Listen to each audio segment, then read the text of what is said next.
So good morning everyone, I hope आप सभी अच्छे होंगे। तो आज हम अपने कंपटीशन से सिर्फ 9 डेज आउट है। तो 3 दिन तक मेरा अभी जो ग्लूटेन फ्री डाइट है वो मैं फॉलो कर रहा हूँ और उसके बाद मेरा पीक वीक स्टार्ट हो जाएगा। सो बेसिकली मुंबई वाला जो शो है वो पहले 2 दिन का होने वाला था, 5th और 6th अप्रैल, लेकिन अब उन्होंने 6th को हटा के सिर्फ इसे 5th को किया है, लाइक सिंगल डे इवेंट। तो अभी मैं सिर्फ 9 डेज आउट हूँ अपने कॉम्पिटिशन से। और बॉडी की कंडीशन की बात करें तो कंडीशन काफ़ी ज़्यादा इम्प्रूव हुई है। इस टाइम जो अभी एप्स की कंडीशनिंग है, लोअर एप्स विजिबल होने शुरू हो गए हैं। ये पिछले प्रेप में पीक वीक के बाद एकदम, जब शो के 2 दिन पहले बॉडी फैट परसेंटेज एकदम डाउन गया था, जब पानी वगैरह बहुत निकलने लगा था शरीर से, जब मैंने सॉल्ट बिल्कुल छोड़ दिया था, तब जाके वो कंडीशन दिखा था। लेकिन इस बार कंडीशनिंग पिछली बार से काफ़ी बेटर हुई है। तो अभी अगर मैं अपनी कंडीशनिंग दिखाऊँ आपको, वेट, ये वैसे मेरा नया रूम है, मैं आपको थोड़ी देर में दिखाता हूँ। अभी पूरा बना नहीं है लेकिन मैं ऊपर रहने लगा हूँ, अभी बहुत सारे काम होने हैं। सो अगर कंडीशनिंग दिखाऊँ आपको, लोअर एब्स विजिबल होने शुरू हो गए हैं, जो पिछले प्रेप में पीक वीक के लास्ट दिन में दिखना शुरू हुआ था। सो ये है मेरा नया रूम। यहाँ से एंटर करते के साथ इस वॉल पे अभी मैंने कुछ नहीं कराया है, यहाँ पे मैं वॉल मोल्डिंग कराने का सोच रहा हूँ। ये बेड, इस बेड के पीछे अभी पूरा हेडबोर्ड लगना है। अभी मैंने फ़िलहाल मैट्रेस भी लगना है, पीछे मैंने कुशन लगाया है और नीचे का गद्दा लगा के मैं फ़िलहाल सो रहा हूँ। उस गेट पे भी कुछ वॉलपेपर लगाऊंगा मैं। ये बैल्कनी है उस साइड, और यहाँ पे मिरर कंसोल। यहाँ पे मैं जो हेडबोर्ड बनाने वाले आएंगे उनसे ही मैं एक गद्दा टाइप लगवाऊंगा अंदर, जिसमें कि मेरे सिल्वर प्ले बटन्स और मेडल्स जितने हैं वो सारे आएंगे। इधर अभी कर्टन्स लगने बाकी है। ये सोफ़ा मैंने फ़िलहाल के लिए लगा रखा है रूम में। और ये है वार्डरोब, साथ में स्टडी एरिया, दोनों को मैंने कंबाइन कराया है एक साथ, study slash work area.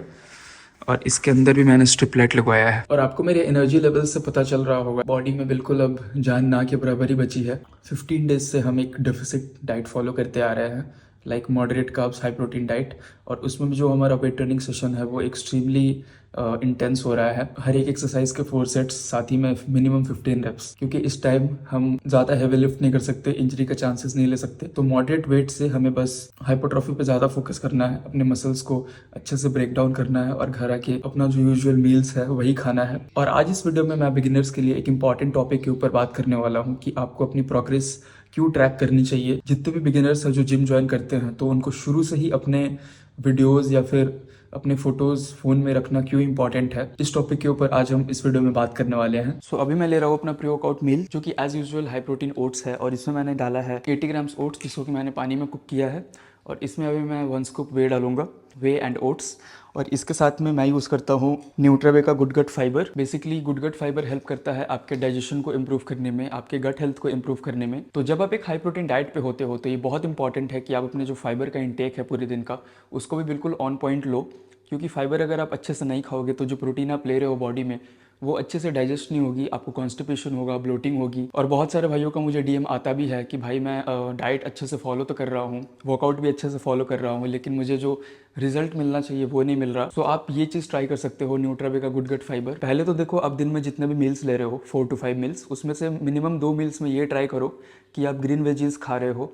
Like अगर मैं अपनी बात करूँ तो चावल और अंडे जब मैं खाता हूँ तब उसके साथ मैं एक बीटरूट, एक खीरा और एक गाजर ऐड कर लेता हूँ एज अ ग्रीन्स। साथ में फिर जब मैं रात में रोटी सब्जी खाता हूँ, यूजुअली बात कर रहा हूँ, प्रेप की बात नहीं कर रहा, यूजुअल दिनों में, तो फिर रात को रोटी सब्जी और पनीर या फिर एग्स या चिकन के साथ अगेन मैं सेम वही सैलड्स ऐड कर लेता हूँ। और अभी मैं सैलड के लिए ब्रोकली और बंदा गोभी को बॉईल करके खा रहा हूँ, थोड़ा सा सॉल्ट डाल के। तो इसे आप चाहो तो अपने वे प्रोटीन में मिक्स कर लो, पोस्ट वर्कआउट में अपने ब्रेकफास्ट के साथ ले लो, या फिर आप चाहो तो आप जो स्मूदी पी रहे हो pre and post workout meal में, अगर सपोज़ इसका मैं स्मूदी बनाता हूँ ओट्स का, तो मैं इसमें मिक्स करके इसको शेक करके पी भी सकता हूँ। ये बिल्कुल लाइट है, लेकिन मैं स्मूदी ना बना के ब्रेकफास्ट में हाई प्रोटीन ओट्स खाता हूँ, तो ओट्स के साथ मैं जस्ट इसे पानी में मिक्स कर लेता हूँ। इसके पर 6 ग्राम के सर्विंग में आपको मिलता है 5.76 grams of dietary fibre. And इसका लिंक मैं आपको डिस्क्रिप्शन में दे दूंगा, तो वहाँ से आप इसे चेकआउट कर लेना और मेरा कूपन कोड यूज़ कर सकते हो आयुष शाम फॉर एडिशनल डिस्काउंट। एंड अब बात करते हैं कि एज अ बिगिनर आपको अपना प्रोग्रेस ट्रैक करना कितना ज़रूरी होता है।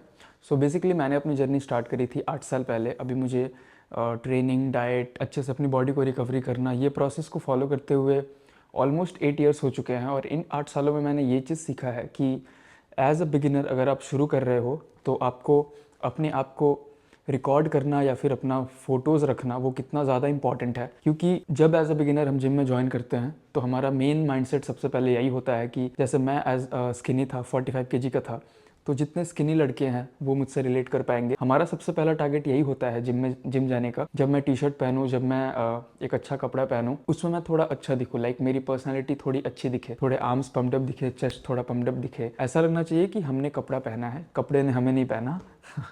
जैसा कि मुझे टॉन्ट मिलता था बचपन में, ऐसा लगता है कि ऐसे बांस को खड़ा करके उस पर कपड़ा पहना दिया गया है, इतना ही पतला था मैं। तो जब आप डे 1 से अपने आप को रिकॉर्ड करोगे जिम में, आप कैसे वर्कआउट कर रहे हो, आपकी फॉर्म कैसी हो रही है, आप किस तरीके से वेट को लिफ्ट कर रहे हो। अब ये ऑब्वियस है कि स्टार्टिंग में सबकी फॉर्म अच्छी नहीं होगी, स्टेमिना अच्छा नहीं होगा, स्ट्रेंथ उतनी अच्छी नहीं होगी। इसलिए स्टार्टिंग में हमें अपने आप को रिकॉर्ड करना बहुत ज़्यादा इंपॉर्टेंट है। क्योंकि जब हम 1-2 महीने, 3 महीने अच्छे से वर्कआउट कर रहे हैं, डाइट अच्छे से फॉलो कर रहे हैं, और फिर तब जाके जब हम अपना प्रीवियस क्लिप्स देखेंगे तब हमें रियलाइज़ होगा कि हमने कितनी ज़्यादा प्रोग्रेस करी है और अभी हमें और किन किन चीज़ों पर काम करना है। लाइक मेरे क्या मसल्स वीक हैं, क्या मसल्स स्ट्रॉन्ग बन रहे हैं, कौन सी मसल बहुत जल्दी इंप्रूव हो रही है। क्योंकि ये जेनेटिक फैक्टर आ जाता है पर्सन टू पर्सन।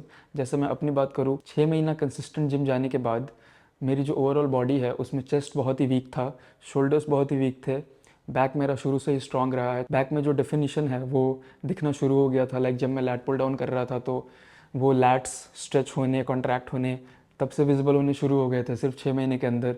आर्म्स में बहुत ही अच्छा सेपरेशन आना शुरू हो गया था, ट्राइसेप्स विजिबल होना शुरू हो गया था, बाइसेप्स थोड़े थोड़े दिखने शुरू हो गए थे।